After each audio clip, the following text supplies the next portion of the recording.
Assalamualaikum warahmatullahi wabarakatuh. Selamat sore teman-teman semua. Selamat sore Ibu Puji selaku dosen pengampu mata kuliah epidemiologi. Nah, perkenalkan kami dari kelompok 4 akan membahas mengenai gangguan akibat kekurangan yodium atau GAGI. Sebelum masuk ke materi, perkenalkan, saya Mela Isnasari dan ada dua teman saya yang bernama Lutfia Nurhanti dan Nia Rizka Rahmawati yang akan menyampaikan materi pada sore hari ini.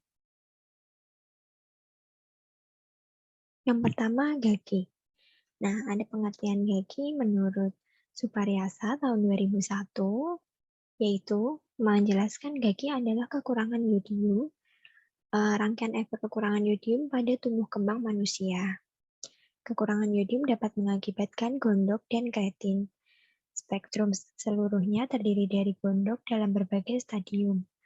Kreatin endemik yang ditandai terutama oleh gangguan mental, gangguan pendengaran, gangguan pertumbuhan, terutama pada anak dan orang dewasa. Jadi, pada kesimpulannya, GAGI adalah kekurangan yodium pada saat masa tumbuh kembang manusia, entah itu anak ataupun orang dewasa. Nah, jumlah kasus GAGI sendiri tidak hanya di Indonesia, melainkan di seluruh dunia ataupun global. Sekitar 2,5 miliar atau 38% penduduk dunia mengalami kekurangan konsumsi yodium. Stratifikasi berdasarkan usia sekitar 31,5% atau 264 juta jiwa, anak sekolah dan 30,6% atau 2 miliar populasi dewasa terbukti menderita kekurangan yodium. Nah, wilayah dengan angka kekurangan yodium yang tertinggi di dunia ternyata ada pada Asia Tenggara, yaitu 504 juta jiwa, dan di wilayah Eropa 460 juta jiwa. Menurut Riset Kesehatan Dasar 2007, yang merupakan salah satu parameter untuk mengevaluasi kemajuan pelaksanaan program RAN KPP GAGI, berdasarkan survei tersebut, proporsi rumah tangga yang mengkonsumsi garam yodium sebesar hanya 62,2%. Selanjutnya akan dijelaskan oleh teman saya.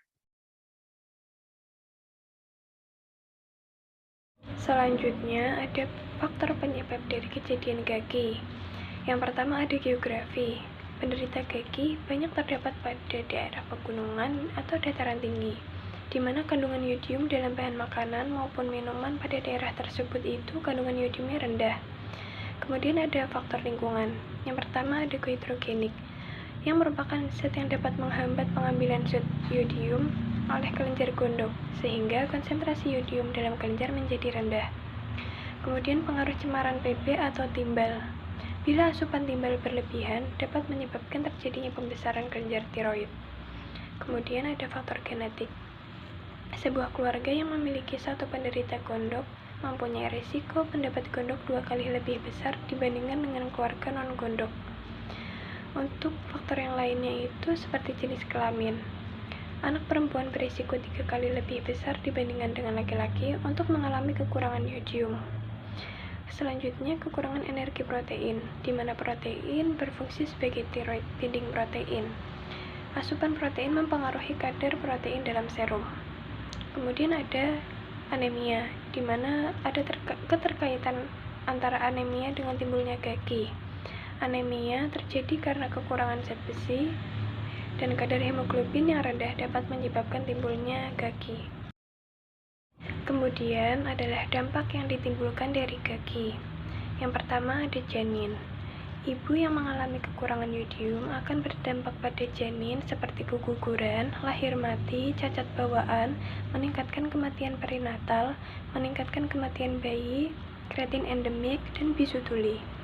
Kemudian untuk neonatus, dampaknya adalah gondok neonatal, hipotiroid neonatal, keterbelakangan mental, kepekaan terhadap radiasi pun meningkat.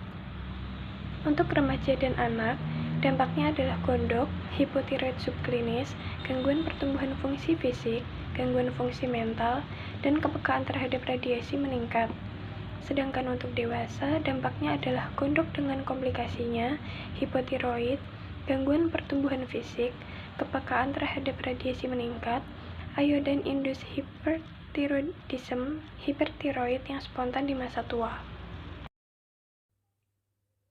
Selanjutnya penanggulangan gaki, di mana upaya penanggulangan gaki jangka panjang yaitu dengan suplementasi yodium melalui yodisasi garam, pemberian minyak beriodium secara berkala, fortifikasi air, makanan atau bumbu-bumbu seperti saus dengan yodium di beberapa provinsi. Namun, upaya penanggulangan gaki jangka pendek dilakukan di daerah endemik sedang dan endemik berat. Pada daerah endemik berat dan sedang, intervensinya diberikan kapsul yodium dan garam beriodium. Komponen kegiatannya seperti survei atau mapping untuk menentukan prevalensi gaki dan konsumsi garam. Selanjutnya, distribusi kapsul terarah. Sedangkan pada daerah endemik ringan, intervensinya diberikan garam beriodium.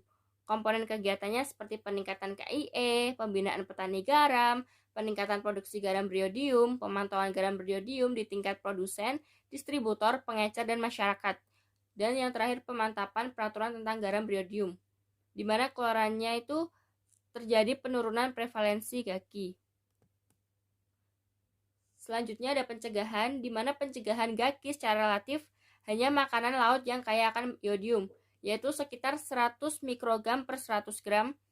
Pencegahan dilaksanakan melalui pemberian garam beriodium. Untuk memenuhi kebutuhan yodium sebesar 150 mikrogram per hari dengan garam beriodium.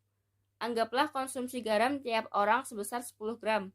Maka kadar yodium dalam garam harus memenuhi kisaran 20-40 mg yodium atau 34-66 mg kalium yodida per kilogramnya. Jika garam beriodium tidak tersedia, berikan kapsul minyak beriodium setiap 3, 6, atau 12 bulan atau suntikan ke dalam otot setiap 2 tahun. Penanganan yang efektif dan efisien terhadap masalah gaki adalah melalui peningkatan konsumsi garam beriodium keluarga sesuai dengan standar nasional Indonesia atau yang disebut dengan SNI sebesar 30-80 ppm dan pengendalian peredaran garam beriodium. Sekian presentasi dari kelompok kami. Mohon maaf bila ada salah kata. Wassalamualaikum warahmatullahi wabarakatuh. Terima kasih.